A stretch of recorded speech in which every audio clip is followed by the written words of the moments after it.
Humanité. Partie 7. Lui. Faudra-t-il une catastrophe pour l'imposer? Probablement.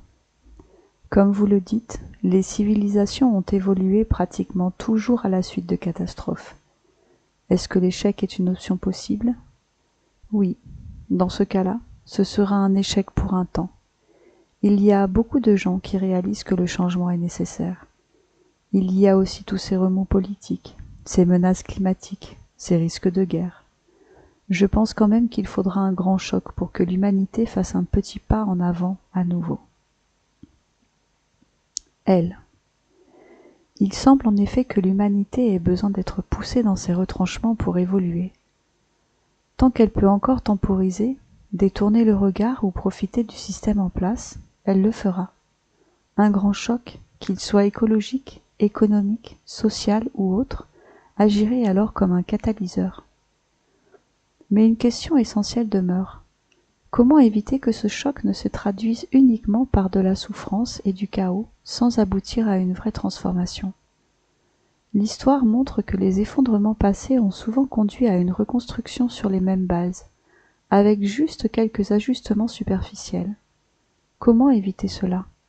Comment faire en sorte que cette prochaine rupture soit un véritable tourment et non une répétition? Lui. Il y aura forcément de la souffrance et du chaos. Mais toutes ces personnes, et elles sont nombreuses, attendent un renouveau dans notre capacité à mieux comprendre notre monde et à mieux vivre en harmonie avec lui. Parmi ces gens-là, il y aura certainement quelques personnes qui se lèveront pour guider ceux qui n'auront pas forcément eu le temps de réfléchir à tout cela et qui seront surpris par la catastrophe. Elle.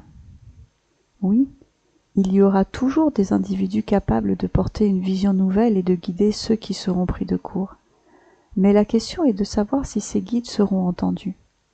Après un choc majeur, l'instinct de survie risque de prendre le dessus.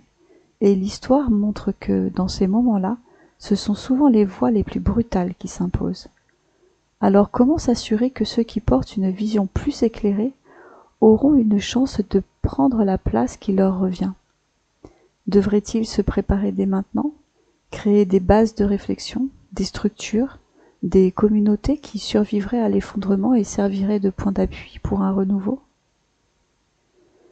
Lui. Eh bien, il ne faut pas s'imaginer que tout le monde réussira à jouer le rôle de guide. Il y aura forcément des situations difficiles et douloureuses, c'est sûr.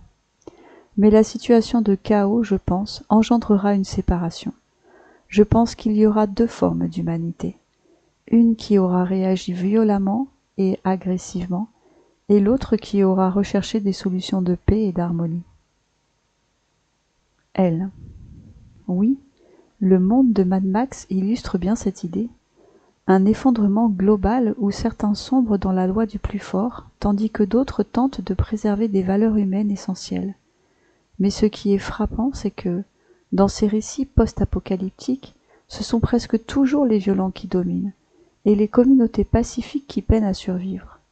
Si une scission se produit entre ces deux types d'humanité, comment les groupes porteurs d'une vision plus éclairée pourront-ils ne pas être écrasés par les autres?